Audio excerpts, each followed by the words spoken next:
అనుకోండి, ఆ వ్యక్తులు ఇప్పుడు నేను సపోజ్ ఎవరినైనా నా ఎదుటి వ్యక్తిని తిడుతున్నాను, ఆ ఫేస్లో ఏముంటుంది? ఇప్పుడు నన్ను ఎవరు తిడుతున్నారు అనుకోండి, పోడుతున్నారు అనుకోండి, మరి దేవుడు మీతో మాట్లాడుతున్నాడు, మీకు ఎలా అనిపిస్తుంది? ఎక్స్పీరియన్స్ అవుతున్నారు మీరు ఎలా ఎక్స్పీరియన్స్ అవుతున్నారో నాకు తెలియదు, కానీ ఆయన నాతో మాట్లాడుతున్నప్పుడు నా హృదయంలో ఆయన కృపని బట్టి, ఆయన ప్రేమను బట్టి మనం ఎలాగున్నామో తెలుసుకోవాలని ఇక్కడ వ్యక్తి ముఖ్యం కాదు, అందరూ ముఖ్యం కాబట్టి చెప్తున్నాం. మన హృదయంలో మాట చెప్పాలి కాబట్టి ఆ మాట మన దగ్గర మాట్లాడుతున్నప్పుడు, మన హృదయాన్ని తాకుతున్నప్పుడు ఏమనిపిస్తుంది? ఎలా అనిపిస్తుంది? ఈరోజు శుక్రవారం ఉపవాస ప్రార్థన, ఇది చెప్పాలి, వీళ్ళు ఎలా చెప్తారు, మనం చక్కగా విని నవ్వొస్తే చక్కగా నవ్వుకొని వెళ్ళిపోవాలి అని అనుకుంటున్నావా? ఆ మాట నా హృదయంలో స్థిరపరచబడి, దేవుని వాక్యం ఏం తెలుసా? నేర్పరి అయిన శిల్పకారుడు ఆయనంట ఏం చేస్తాడంట? చెక్కుతున్నాడంట. ఆయన చక్కగా చెక్కుతున్నాడంట. ఎలాగా?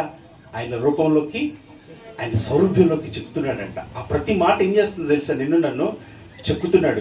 ఎట్లా చెక్కుతున్నాడు? ఆయన పోలికలోకి, ఆయన సౌరభ్యంలోకి చెక్కుతా వస్తున్నాడు అనమాట. ఎవరైతే ఆయన మాటకు లోబడతారో తెలుసా, ఆ ప్రతి మాట వాళ్ళ జీవితంలో కార్యం చేయటం శక్తి కలిగినటువంటి మాట. అది దేవుడికి స్తోత్రం కలుగుగాక. హల్లెలూయా, హల్లెలూయా. హృదయంలో ఎలా ఉంటుంది తెలుసా దేవుని వాక్యం? ఆయన కృపను బట్టండి, ఆయన ప్రేమను బట్టి, ఆయన మన ఎడల చూపించిన ప్రేమను బట్టి యేసు పడతాడు.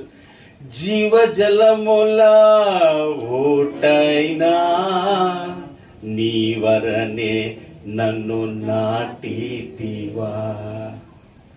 జీవజలముల ఊట అంటండి, ఊట. అదే ఇందాడు అన్నాడు కదా అన్నయ్య, ఎన్నో ఏళ్ల నుంచి చర్చికి వెళ్తానే ఉంటాను. నేనైతే చెప్తున్నాను కదా యథార్థంగా, నాకు అనిపించింది, అరే ఈ సామెతలు కనుక పూర్తయ్యే లోపల, క్రిస్టఫర్ గా ఈ సామెతలను పూర్తయ్యే లోపల నీ బ్రతుకు కనుక మారకుండా నా పోలికలు రాకపోతే ఇక నీ బ్రతుకు మారదు.